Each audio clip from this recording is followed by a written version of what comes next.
ছোট মাছ দিয়ে বেগুন দিয়ে হবে।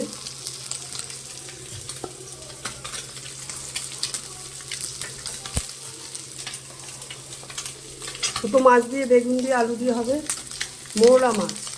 মাছগুলো ভাজা হয়ে যাচ্ছে, এরপর এক এক করে সব মাছটা তোলা হবে, আবার এক এক করে সব মশলাগুলোও দেওয়া হবে। তোমরা দেখতে থাকো। কালো জিরে ফোড়ন দেওয়া হয়েছে, এবার আলু এর মধ্যে আলুগুলো দিয়ে ভাজা হবে।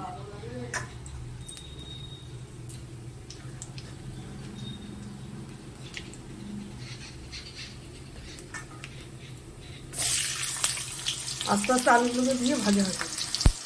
এই মশলাটার মধ্যে দেওয়া আছে হলুদ গুঁড়ো, ধনে গুঁড়ো, কাঁচা লঙ্কা, আদা বাটা, হলুদ গুঁড়ো সব মিশিয়ে এটা ওই ছোটো মাছের জন্য যে আলুটা ভাজা হচ্ছে সেই মশলাটা এর মধ্যে দিয়ে দেওয়া হবে।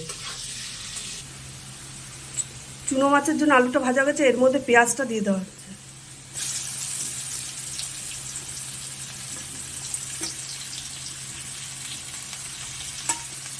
পেঁয়াজ ভাজা ভাজা হয়ে গেলে এর মধ্যে মশলাটা দেওয়া হবে। এবার মশলাটাকে দিয়ে দেওয়া হচ্ছে।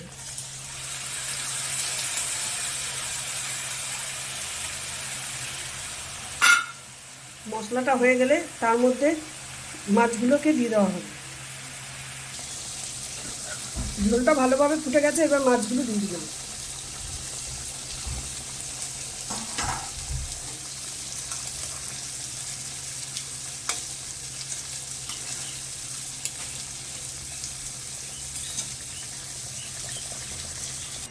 আমাদের মোরলা মাছ রেডি হয়ে গেছে।